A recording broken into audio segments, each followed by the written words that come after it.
ආයිබෝවන් කාලීන ප්‍රවෘත්ති වාර්තාකරණයේ අංක 1 සියත රාත්‍රී පුවත් විකාශය සමගින් මම අංජනා කරුණාරත්න ප්‍රථම අවධානය පුවත් සිරස්තල වෙත කෙරවල පිටිය සහ සොජිට්ස් විදුලි බලාගාරවල විදුලි උත්පාදනය නවතී. මෙගාවොට් 400ක් ජාතික විදුලි බල පද්ධතියෙන් ගිලිහී යයි. ඇතැම් ප්‍රදේශවලට හදිසි විදුලිය බිඳ වැටීමක්. සෞඛ්‍ය සේවා වර්ජනයෙන් සමන් රත්නප්‍රිය සභාපතිත්වයේ දරන රජයේ හෙද නිලධාරීන්ගේ සංගමය తాවකාලිකව ඉවත් වෙයි. සෙසු වෘත්තීය සමිති 17 තවදුරටත් වර්ජනේ. වාරණය කඩ කරමින් කටයුතු කිරීම නීති විරෝධී. වැඩට ආවේ නැතිනම් සේවය අත්හැරියාසේ සැලකීමට හැකි. ජ්‍යෙෂ්ඨ නීතිඥයින් අවධාරණය කරයි. මෙහි විසඳන්න බැරි නම් අපි යනවා ජාත්‍යන්තරයට. වෘත්තීය සමිති පවසයි. ජනපති කරන්න ඕන වෘත්තීය සමිතිය එක්ක සාකච්ඡා කරන එක. මේ ප්‍රශ්නේ උඩුදුවන්න දෙන්න එපා. හිටපු සෞඛ්‍ය ඇමති රාජිත කියයි. ගත වූ දින 13ට කොවිඩ් රෝගීන් 15843ක්. කෘෂිකර්ම ඇමතිකම ඉල්ලන පොළොන්නරුවේ ගොවීන්. මඩකලපුවේ සහ ත්‍රිකුණාමලේ වී අස්වනු නෙලීම ආරම්භයි. IPL වෙන්දේසි ආරම්භයි. වනිදු රුපියල් කෝටි 28කට අධික මුදලකට රොයල් චැලෙන්ජර්ස් බැංගලෝර් මිලදී ගනී. ශ්‍රී ලංකා ඕස්ට්‍රේලියා දෙවන 2020 තරඟය හෙට. සජීව විකාශය සියත ටීවී ඔස්සේ.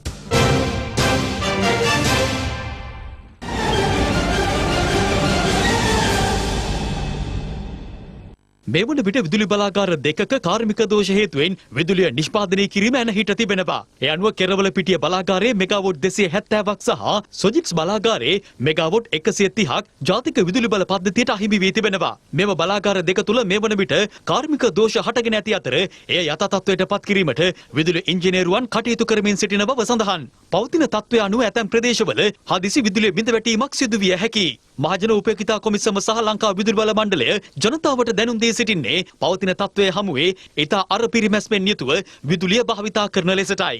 මේ වන විට දිවයිනේ ඇතැම් ප්‍රදේශවල විදුලිය විසන්ධ වීම සිදු වී ඇති බවයි අප ප්‍රාදේශීය වාර්තාකරුවන් පවසන්නේ. සෞඛ්‍ය සේවා වෘත්තීය සමිති 18ක් ක්‍රියාත්මක කර ඇති වැඩ වර්ජනයෙන් එක් වෘත්තීය සමිතියක් ඉවත් වී තිබෙනවා. සමන් රත්නප්‍රිය මහතා නියෝජනය කරන රජයේ හෙද නිලධාරීන්ගේ සංගමය తాවකාලිකව වැඩ වර්ජනයෙන් ඉවත් වූ බවයි රවි කුමුදේශ් මහතා සියතට ප්‍රකාශ කළේ. සෞඛ්‍ය සේවා වෘත්තීය සමිති 18ක් ක්‍රියාත්මක කර ඇති වැඩ වර්ජනයෙන් රජයේ හෙද නිලධාරීන්ගේ සංගමය తాවකාලිකව ඉවත් වී තිබෙනවා. අධිකරණ නියෝගයේ තියෙන ප්‍රශ්න අපි අධිකරණයේදීම මතු කරන්න බලාපොරොත්තු වෙනවා අපේ නීතිඥ මණ්ඩලය හරහා. නමුත් අපි මේ රටේ අධිකරණයට ගරු කරන කණ්ඩායමක් විදියට අපි මේ අධිකරණ නියෝගයට එකඟ වෙලා අපි මේ වැඩ වර්ධනය తాවකාලිකවත් හිටවලා ඒ වගේම ඒකට අදාළ කරුණු කියන්න අධිකරණයට ඉදිරිපත් වෙලා අධිකරණ නියෝගය ඉවත් කරගත්තයින් පසුව අපි අපේ ඉල්ලීම් ජයග්‍රහණය කරන තුරු අපේ සටන අඛණ්ඩව ගෙනියන්න තීරණයක් අරගෙන තියෙනවා. කෙසේ වෙතත් සෙසු වෘත්තීය සමිති 17 තවදුරටත් වර්ජනයේ නිරත වන බවයි සෞඛ්‍ය වෘත්තීයවේදීන්ගේ විද්වත් සංගමයේ සභාපති රවි කුමුදේශ් මහතා ප්‍රකාශ කළේ. අපි දැක්කා ඊයේ දවසේ අංගොඩ මානසික රෝහලෙන් රෝගීන් පැන යාම සම්බන්ධයෙන් අපිට චෝදනා කරලා තිබ්බා. ඉතින් මේවා මාධ්‍ය හරහා වැරදි චිත්‍රයක් රට තුල හදන්න ඉතාම සැලසුම් සහගතව කරන උපක්‍රම විදිහට අපිට පේනවා. සමහර මාධ්‍යවේදීන්ගේ හැසිරීම දිහා දැක්කහම අපිට ඒක ඉතා පැහැදිලිව කියන්නට පුළුවන්. අංගොඩ මානසික රෝහලේ රෝගීන් පැන යාම කියන එක දිනපතා සිදුවන්න. අංගොඩ මානසික රෝහලේ රෝගීන් පැන යාම සම්බන්ධයෙන් වගකී යුත්තේ ඒ රෝහලේ ආරක්ෂක අංශය. ඒ වගේම බිබිල රෝහලේ රෝගියෙක් මිය සම්බන්ධයෙන් ඉතාම සාවද්‍ය පුවතක් සෞඛ්‍ය වෘත්තීය සමිති වෙත බැර කරන්නට උත්සාහ කළා තිබ්බා. අපි ඒ ගැන හොඳින් හොයලා බැලුවා. ඒ රෝගියා කොවිඩ් ආසාදිතයෙක් යයි සැක කරමින් අවශ්‍ය ප්‍රතිකාර ලබා දෙන්නේ නැතුව දීර්ඝ කාලයක් තියලා තියෙනවා. ඒ වගේම ඒ රෝගියාට ස්කෑන් එකක් කරගන්න අවශ්‍ය වෙලා තියෙනවා. ඒ ස්කෑන් එක කරන්නේ අපිත් එක්ක මේ වෙලාවේ වර්ජනය කරන වෘත්තීයවේදී නෙවෙයි. ඒ නිසා ඒ ස්කෑන් එක ප්‍රමාදය පිළිබඳව අපිට වග කියන්නට හැකියාවක් නැහැ. පහසුකම් නැතුව ශල්‍ය කර්මයක් කරන්න ගිහිල්ලා රෝගී ජීවිතයක් හානි වුණා නම් අපි බරපතල විදියට ඒකට කනගාටු වෙනවා. නමුත් අපිට ඒකට වග කියන්නට බෑ. අපි ලෑස්ති මැදට ඇවිල්ලා මේක විසඳ ගන්න. කෙසේ වෙතත් මේ ගැටලුව රට තුල විසඳ ගන්න බැරි වුණොත් අපි අන්තර්ජාතික වශයෙන් ජාත්‍යන්තර කම්කරු සංවිධානයේ සමග ගනුදෙනු කරලා හරි විසඳ ගන්න තැනට තල්ලු වෙමින් ඉන්නවා කියන එකත් අපි අවධාරණය කරනවා. වෘත්තීය සමිති කුමන ප්‍රකාශ කළද අනුරාධපුර රෝහලෙන් අද අසන්නට ලැබුණේ වර්ජනය නිසා ජීවිතයක් අහිමි වූ බව කියන අවාසනාවන්ත සිද්ධියක්. මේ මෙතන විදලා අර ඇතුලේ හුලං තියෙන නිසා මේ බටයක් දැම්මා කිව්වා. කල්යගාරි ස්ට්‍රයික් කිව්වා. ඉතින් ගියපුවාම ස්ට්‍රයික් කිව්වා. ඔළුව විතරයි අරන් තිබුණේ. මේ මයි පුතාට කරපු දේ අනිත් රෝගීන්ට කරන්න එපා කියන එක මම ඉල්ලීම් කරනවා. ප්‍රතිකාරයක් නැති නිසානේ මේක උනේ. වේදනානාශකයක්වත් දුන්නේ නෑනේ. වේදනාවවත් අඩු වෙලා යන්න. අධිකරණය විසින් වාරණ නියෝගයක් ලබා දී ඇති පසුබිමක එය උල්ලංඝනය කරමින් කටයුතු කිරීම අධිකරණයට අපහාස කිරීමක් ලෙස සලකා දඬුවම් දිය හැකි බවයි ජ්‍යෙෂ්ඨ නීතිඥයින් පවසන්නේ. සිවිල් නඩු විධාන සංග්‍රහයේ පැහැදිලිව අධිකරණයට අපහාස කිරීම සම්බන්ධ ක්‍රියාපටිපාටිය තිබෙනවා. ඒකෙදී ඔවුන්ට පැමිණීමට නොතිස් නිකුත් කරලා තියෙන අවස්ථාවේ ඔවුන් පැමිණියට පසුව දෙවෙනි කාරණාවක්, ඒ කියන්නේ අධිකරණයට අපහාස කිරීම සම්බන්ධව ඔවුන්ට එරෙහිව චෝදනාවක් ඉදිරිපත් කරන්න පුළුවන්. එතකොට ඒ සම්බන්ධයෙන් ඔවුන් පැහැදිලි කිරීම කරාට පසුව ඒක පිළිගන්නේ නැත්නම් ඔවුන්ට එරෙහිව දඩ මුදල් නියම කිරීමේ හැකියාව තියෙනවා. එහෙම නැත්නම් අධිකරණයේ සිර දඬුවමක් පවා නියම කිරීමේ හැකියාව ඒ අවස්ථාවේදී ලැබෙනවා.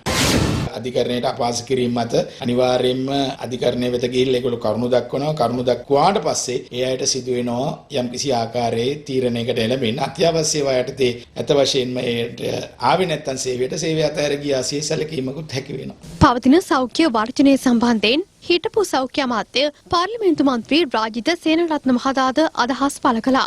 මේ වෘත්ති සමිතියත් එක්ක වාඩි වෙලා අමාත්‍යවරයා මට්ටමින් මේක විසඳන්නට බැරි නම් ජනාධිපතිතුමා මේක කට්‍යත් එක්ක සාකච්ඡා කරලා යම් විසඳුමක් දෙන එක තමයි ඊටමත්ම හොඳ තත්වය.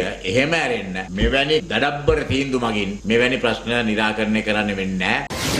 අපේ ජනාධිපතිතුමාට මම ඉල්ලීමක් කරනවා අපි මේ ඔක්කොම බොහොම සත්භාවයෙන් කරන්න අගතරයිතුව. නමුත් ජනාධිපතිතුමනි මේ යන ගමන නම් එහෙම සත්‍යවත් කරන්න පුළුවන් කමක් ඇති වෙන්නේ නැහැ. සෞඛ්‍ය ලේකම්ට කියන්න, සෞඛ්‍ය ආධාරජනතුමාට කියන්න, ඔය වීදුරු කූඩු වල ඉඳගෙන මේ පාලනය ගෙනියන්න බෑ කවදාකවත් ඒගොල්ලන්ට. අද මේ මොහොතේ වෙනකන් තර්ජනයක් කරන කෙනෙකුට පිළිමයක් වදන්න මේ ආණ්ඩුව සෞඛ්‍ය දෙපාර්තමේන්තුව සමත් වෙලා නැහැ. මේ අතර ජනාධිපති ගෝඨාභය රාජපක්ෂ මහතා විසින් රෝහල් කටයුතු හා විදුලි සැපයුම අත්‍යවශ්‍ය සේවා බවට පත් කරමින් අතිවිශේෂ ගැසට් නිවේදනයක් නිකුත් කර තිබෙනවා. තවමත් ක්‍රියාත්මක වැඩ වර්ජනයෙන් පීඩාවට පත්ව සිටින්නේ අහිංසක අසරණ ජනතාවයි. කට්ටිය නිදි බෙඩ් මොහොතරි වල උණු බෙහෙත් ලැබෙනවා.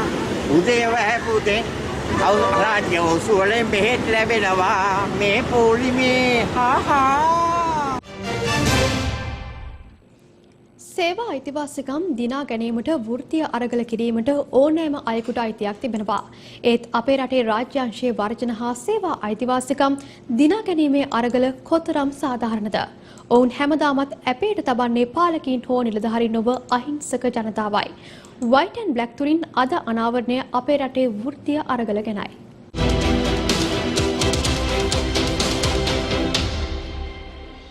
අපි තවමත් සංවර්ධනය වෙමින් පවතින රටක්. විශේෂත්වය තමයි දශක ගණනාවක ඉඳලම අපි සංවර්ධනය වෙමින් පවතින රටක්. අපි සංවර්ධිත රටක් බවට පත් කවද්ද? කිව්වට නම් අමනාප වෙන්න එපා. මේ විදිහට නම් අපිට කවදාවත් බෑ සංවර්ධිත රටක් බවට පත් වෙන්න. මොන දියසෙන් කුමාරයා ආවත් මොන දේශපාලන පක්ෂය බලයට පත් වුණත් අපිට ඒක හීනයක්. කුහකකම ආත්මාර්ථකාමීත්වය දූෂණය අල්ලස දේශපාලනීකරණය රට වල පල්ලට ඇදලා දාලා ඉවරයි. වර්ජන උද්ඝෝෂණ වෘත්තීය අරගල උපවාස අකුරට වැඩ කිරීම අපේ රටේ රාජ්‍ය සේවයේ හරිම සුලභ සිදුවීම් බවට පත් වෙලා. යම් වෘත්තීයක සේවා ඉටු කිරීමේදී සේවක අයිතිවාසිකම් සහ නිදහස අහිමි වෙනවා නම් අසාධාරණකම් සිද්ධ වෙනවා නම් නීති විරෝධී ක්‍රියා සිද්ධ වෙනවා නම් ඒවට හඬ නැගිය යුතුමයි. එය වගකීමක් යුතුයකමක්.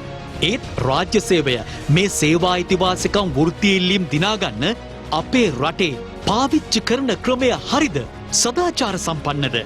අපි පළවෙනි උදාහරණයට ගමු සෞඛ්‍ය සේවය වෘත්තීන් 18ක් තාම වර්ජනයේ දින 6ක්. කවුද මේකෙන් පීඩා විඳින්නේ? මේ වෘත්තීය සමිති ඉල්ලන ඉල්ලීම් රටේ අහිංසක ජනතාවට ලබා දෙන්න පුළුවන්ද? හිතලා බලන්න. බෙහෙත් වේල ගන්න බැරුව පෝලිං වල පැය ගාණක් දුක් විඳින Tamanගේ අම්මා තාත්තා වගේ ඉන්න අයගෙන් පුළුවන් ද විසඳුමක් ගන්න? කකුල කැඩිච්ච කොඳු කැඩිච්ච අතපය නැති දියවැඩියාව හදවත් රෝග වකුගඩු රෝග ආදී ලෙඩ තියෙන අහිංසක මිනිස්සුන්ට පුළුවන් ද සෞඛ්‍ය සේවාවේ තියෙන වැටුප් විෂමතා ඉවත් කරන්න? මිනිස්සු අඬ පැය ගණන් පෝලිං වල අපි දැක්කේ නැහැ කිසිම ඇමති කෙනෙක් රාජ්‍ය ඇමති කෙනෙක් മന്ത്രി කෙනෙක් මේ විදිහට අඬ පැය ගණන් පෝලිං වල බෙහෙත් ගන්න ඉන්නවා. එතකොට ඒ වර්ජනය දැනිලා තියෙන්නේ කාටද? අහිංසක මිනිස්සුන්ට. අපි ඊළඟ උදාහරණය ගමු. දුම්රිය සේවය.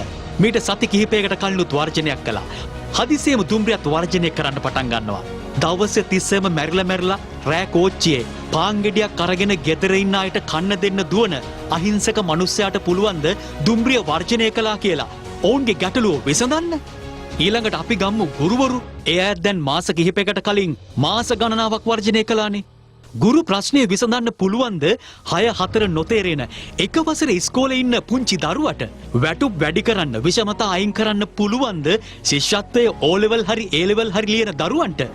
මේ වගේ තව ඕනතරම් උදාහරණ දෙන්න පුළුවන්. මේ හැමෝම කරලා තියෙන්නේ මොකක්ද?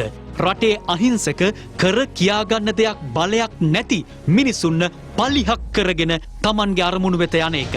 දැන් ඔය ඉගෙනගෙන රජයේ සේවය කරන අය Tamanගේ අයිතිවාසිකම් දිනාගන්න ඒ විදිහට.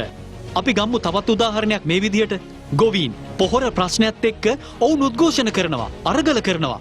හැබැයි තමන්ම අට්ටාල හදාගෙන පාර අයිනට වෙලා ඔවුන් තනියම උපවාස කරනවා. මිනිස්සුන්ව බිල්ලට දෙන්නවත් මිනිස්සු පලිහක් කරගන්නේ නැහැ ඔවුන්. අපි දැක්ක තවත් වෘත්තීය ක්‍රියාමාර්ගයක්. පෙරේදා ඩෙන්ගු මර්ධන සේවකින් පිරිසක් උද්ඝෝෂණය කරලා සෞඛ්‍ය අමාත්‍යාංශයට කඩා වැදුනා. ඔවුන් රැලි වෙනකම් අමාත්‍යාංශය ඇතුළට වෙලා හිටියා. මිනිස්සුන්ව පලිහක් කරගත්තේ නැහැ. උදේ තමන්ගේ ඉල්ලීම් වලට සාධාරණයක් අරගෙන ඔවුන් යන්න ගියා. අනේ ඉතින් රාජ්‍ය සේවයේ මහත්තුරුනේ ඔයාලගේ ඉල්ලීම් දිනාගන්න, ඔයාලා උපවාස කරන්න, අමාත්‍යාංශවලට යන්න, අමාත්‍යවරුන්ගේ ගෙවල් වලට යන්න, නිල නිවාස වලට යන්න, පාර්ලිමේන්තුව ළඟටත් යන්න. එදා වේල කන්න බැරි අහිංසක මිනිස්සුන්ගෙන් පලිගන්න එක හරිද? නිදහස් අධ්‍යාපනයෙන් ඉගෙනගෙන රටේ මිනිස්සුන්ගේ බදු මුදලින් යැපෙන දුප්පත් අම්මා තාත්තගෙන් හැදුන ඔබ මුල අමතක කරන්න එපා.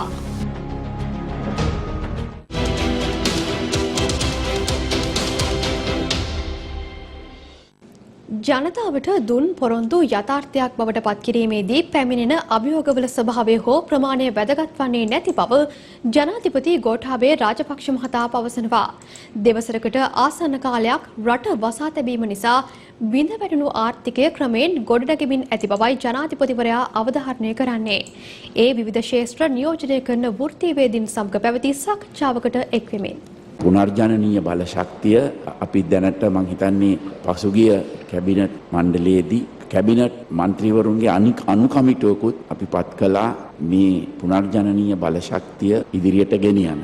යම් කිසි වෙනස්කම් කරනකොට ඒ වෙනස්කම් කරන්නට විශාල ඇවිල්ලා තිබෙනවා. ඒ අභියෝග මැද්දේ තමයි මම මේක ඉදිරියට ගෙනියන්නට උත්සාහ ගන්නේ. ඇත්තටම අපි ඔය ජලාශවල මතු පිට සූර්ය බලය නිපදවන්න වහලවල් මත වන්න මේ හැම එකක් පිළිබඳවම ව්‍යාපෘති ගෙනෙන්නට පසුගිය කාලය තුලම ක්‍රියාත්මක වුණා. පුද්ගලිකාංශයත් සම්බන්ධ කරගෙන අපි මේ අවුරුද්ද තුල මේක තදින්ම ඉදිරියට ගෙනියන්නට පසුගිය කැබිනට් මණ්ඩලයේදී ඇමතිවරුන්ගෙන් සමන්විත අනිකමුටුවක් දැම්මා මේක ඉස්සරහට ගෙනියන්න. කාබනික පොහොර යොදා වී වගා කළ මහවැලි වී කලාපයේ ගොවීන් සාරවත් අස්වනු නැති බව පවසමින් අද රජයට චෝදනා එල්ල කළා. මේ අතර මඩකලපුව සහ ත්‍රිකුණාමලය දිස්ත්‍රික්කවල ගොවීන් සිය වී අස්වනු නෙලීම මේ වන විට ආරම්භ කර තිබෙනවා.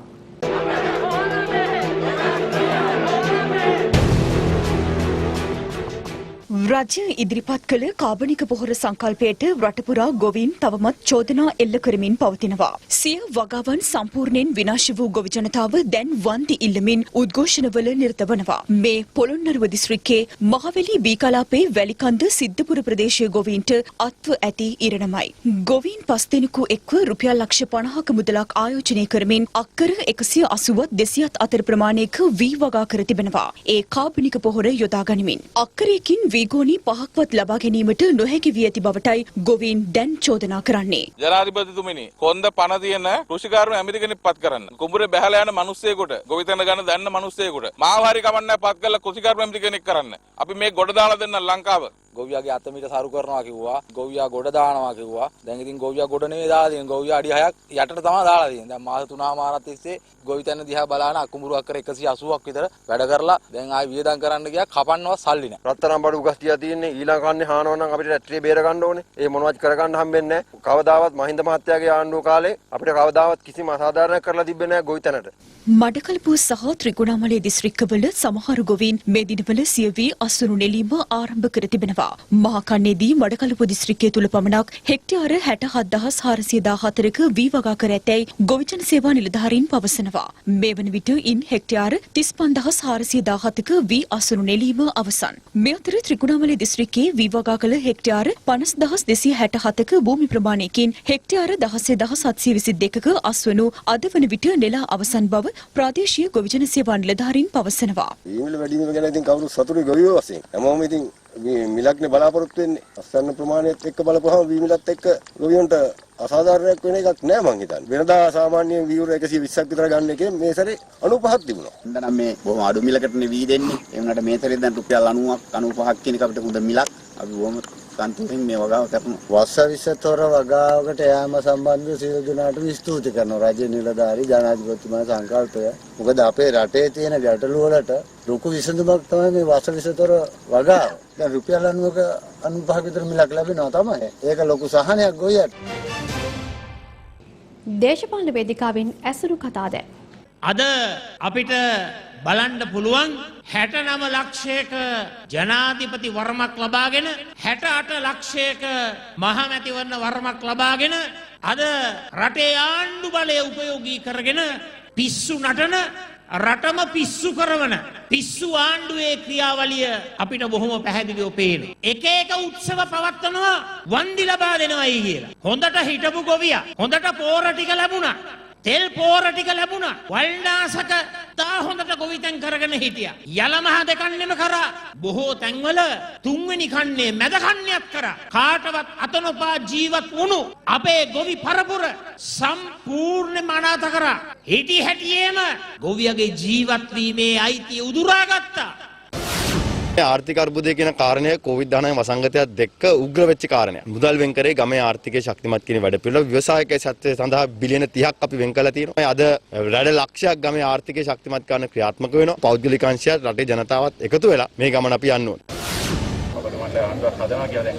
ඒවා ඉතින් අනාගතය. ඒවා දැන් මේ හදිසියේ මේ තියෙන ආණ්ඩු පෙරලා හදන්න නෙවෙයි කතා කරේ අනාගතය. ඊළඟට මහමැතිවරණයෙන් පස්සේ. නෑ එහෙම වෙන්න කිසි බලාපොරොත්තු නැහැ. හැමදාම මොක අහන්න එපා. අපි වැඩ කටයුතු ටික කරගෙන යනවා. අපි අවශ්‍ය වෙලාවට ඒ කටයුතු ටික කරන්න. බලාපන්න මැතිවරණ නම් එනව නේද? තාම දන්නේ නැහැ. ආණ්ඩුවට මැතිවරණයකට මුහුණ දෙන්න පුළුවන් කමක් නැහැ. ආණ්ඩුව අද යන තැන හූ කියන ගුටි කන බැනුම් අහන තැනට පත්වලා ඉවරයි. අප්‍රේල් මාසේ විතර වෙනකොට ආණ්ඩුවේ මිනිසුන්ට ගම් වලට යන්න හම්බෙන්නේ නැහැ. ගම් වලින් හූ කියන්නත් පහර දෙන්නත් පටන් ගන්නවා. ඡන්දයක් තිබ්බොත් බලා ගන්න පුළුවන් මොකද වෙන්නේ කියලා වෙන මිල්ලුව. සරත් පොන්සේකා මහත්තයා වෙන පැත්තක් කඩාගෙන යනවා. අනිත් පැත්තෙන් චාම්පික රණවක 43 කණ්ඩායමක් කඩාගෙන වෙනම යනවා. මානුෂයි හරිනුයි තව කට්ටියක්.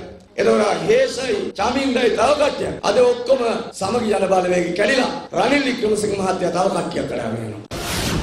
දැන් අර පෞගේ දවස්වල මහින්ද රාජපක්ෂ මහත්තයා ඇහුවානේ දැන් සෙපද කියලා. දැන් සෙප තමයි ඔක්කොටම.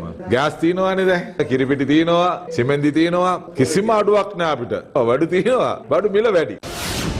අපිට මොකටද ආණ්ඩුවක් ලයිට් ඔෆ් කරන්නයි ලයිට් දාන්නයි කියන ආණ්ඩුවක් වැඩක් නැහැනේ. දරුවන්ට කණ්ඩ නැහැ. ලාම්පු තෙල් ටික දී ගන්න විදිහක් නැහැ. බෝට්ටුව මුහුදට දා ගන්න විදිහක් නැහැ. ගොවියට පොහොර ටික නැහැ. ඒ නිසා නැවත ශ්‍රී ලංකාව නගා සිටුවීම සඳහා වැඩසටහන තියෙන රනිල් වික්‍රමසිංහ මැතිතුමා ගැන.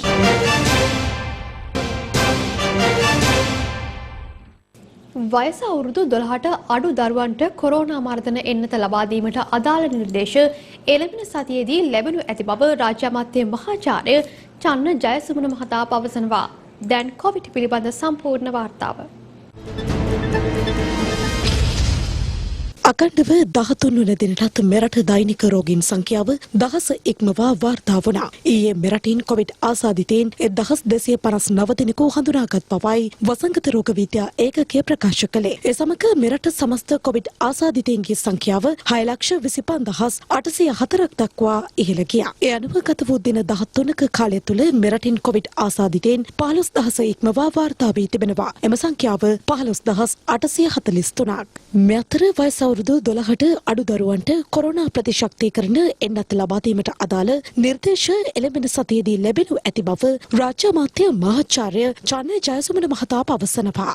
12-15 අතර කාණ්ඩයේ ළමුන් සඳහා දෙවනි මාත්‍රාව ලබා දීම සඳහා අවශ්‍ය නිර්දේශ ලැබෙන තෙක් අපි බලාගෙන සිටිනවා. ඒත් එක්කම වයස අවුරුදු 12ට අඩු ළමුන්ට එන්නත ලබා දීම සඳහා ළමා රෝග විශේෂඥ වෛද්‍යවරුන්ගේ සංගමයෙන් අපි නිර්දේශයක් ලබා ගන්න බලාපොරොත්තු වෙනවා. ඒ සඳහා අපි හිතනවා ඉදිරි සතියක පමණ කාලේ අපිට නිර්දේශයක් ලැබෙයි කියලා.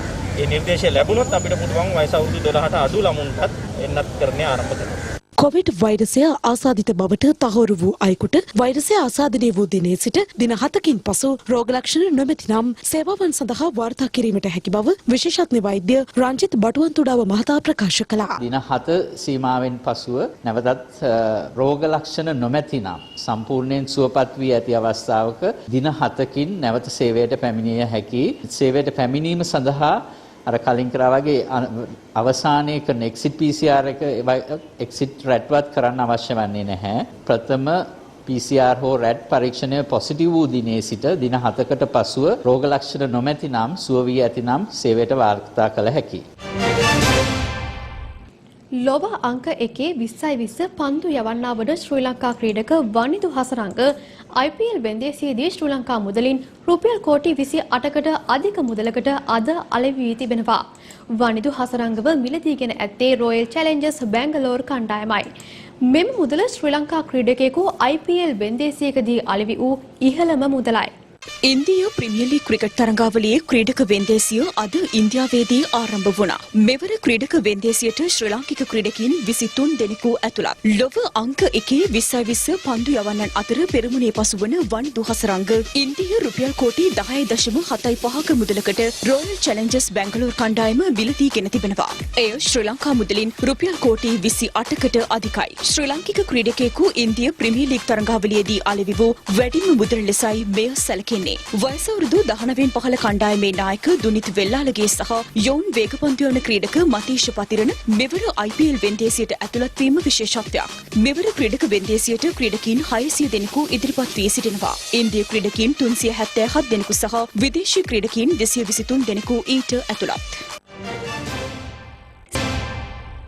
දැන් ලෝකයේම සියතට ඉබෝලා වෛරසයට සමානකමක් දක්වන ලාසා වෛරස් ප්‍රභේදය බටහිර අප්‍රිකාවේ ව්‍යාප්ත වෙමින් පවතින බව වාර්තා වෙනවා. මෙලෙස ලාසා වෛරසය ආසාදනය වී ඇත්තේ එකම පවුලේ බ්‍රිතාන්‍ය ජාතිකයින් 30 දෙනෙකුට බවයි වාර්තා වන්නේ. බටහිර අප්‍රිකාවේ සංචාරය කිරීමෙන් පසු නැවත සිය රට වෙත පැමිණි මෙම බ්‍රිතාන්‍ය ජාතික පවුලට ලාසා වෛරසය ආසාදනය වී තිබෙනවා. ලාසා ආසාදනය වූ එක් පුද්ගලයෙකු ජීවිතක්ෂයට පත්ව ඇති බවයි එරට සෞඛ්‍ය අංශය නිවේදනය කර සිටියේ. බටහිර අප්‍රිකානු කලාපයේ රටවල් තුළ ලාසා වෛරසයේ ව්‍යාප්තිය ඉකුත් සති දෙකක කාලය තුළ ඉස්මතු වෙමින් පවතින බවයි සෞඛ්‍ය අංශය පවසන්නේ. මෙම වෛරසය ආසාදනය වන පුද්ගලයින්ගෙන් 10%ත් 15ත් අතර පිරිසක් මරණයට පත්වීමේ සම්භාවිතාවයක්ද ඇති බවයි වෛද්‍ය විශේෂඥයින් අනුතුරු අඟවන්නේ. මෙම වෛරසය ව්‍යාප්ත වන ක්‍රම කිහිපයක් වෛද්‍ය විශේෂඥයින් හඳුනාගෙන තිබෙනවා. ආසාදිත මීයන්ගේ මුත්‍රා අසූචි කෙල හෝ රුධිරය සමග ඍජුවම සම්බන්ධ වීමෙන් මෙන්ම ගෘහාශ්‍රිත භාණ්ඩවල සහ ආහාරවල මිශ්‍ර වීමෙන් ආසාදනය විය හැකියි. එසේම ලාසා වෛරස් ආසාදිත පුද්ගලයෙකුට සමීප වූහොත් ඔහුගෙන් තවත් අයෙකුට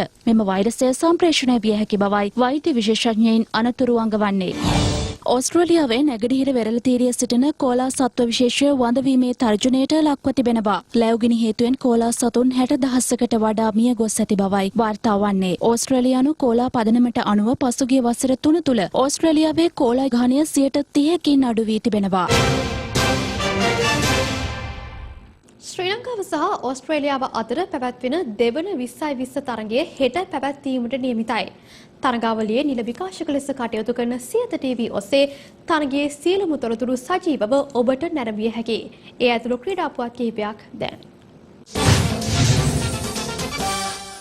ශ්‍රී ලංකාව සහ ඕස්ට්‍රේලියාව අතර පැවැත්වෙන තරඟ 5කින් සමන්විත 20/20 තරඟාවලියේ දෙවන තරඟය හෙට පැවැත්වීමට නියමිතයි. පළමු තරඟයේ ජය ඕස්ට්‍රේලියාව තමන් සතු කරගත්තේ ලකුණු 20කින්. ඒ ඩක්වර්ත් ලුවිස් න්‍යායට අනුවයි.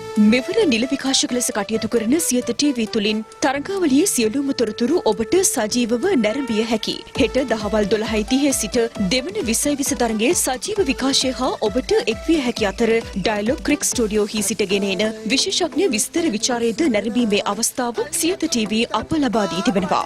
සියත එක්ක ක්‍රිකට් දිනවමු.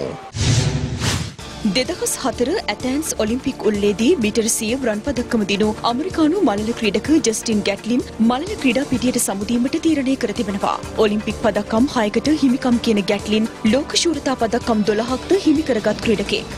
ලොව වේගවත්ම මිනිසා ලෙස විරුදාවලියටත් උසේන් බෝල්ට් ගැට්ලින්ගේ ප්‍රධාන ප්‍රතිවාදියා වන අතර බෝල්ට්ගේ අවසන් තරගයේදී ඔහුව පරාජය කිරීමටද ගැට්ලින් සමත් වුණා. ඇමරිකාවෙන් බිහි වූ පෙරලිකාර විශිෂ්ට මළල ක්‍රීඩකයෙක් වන ගැට්ලින් සිය සමුගැනීම ඉන්ස්ටාග්‍රෑම් පිටුවේ සටහනක් තබමින් පළ කර තිබුණේ ඩියර් ට්‍රැක් හෙවත් ආදරණීය ධාවන පතේ ලෙස සඳහන් කරමින්. රාත්‍රී පුවත් විකාශය අවසන්. ඔබට නිරෝගී බව හා ආරක්ෂාව.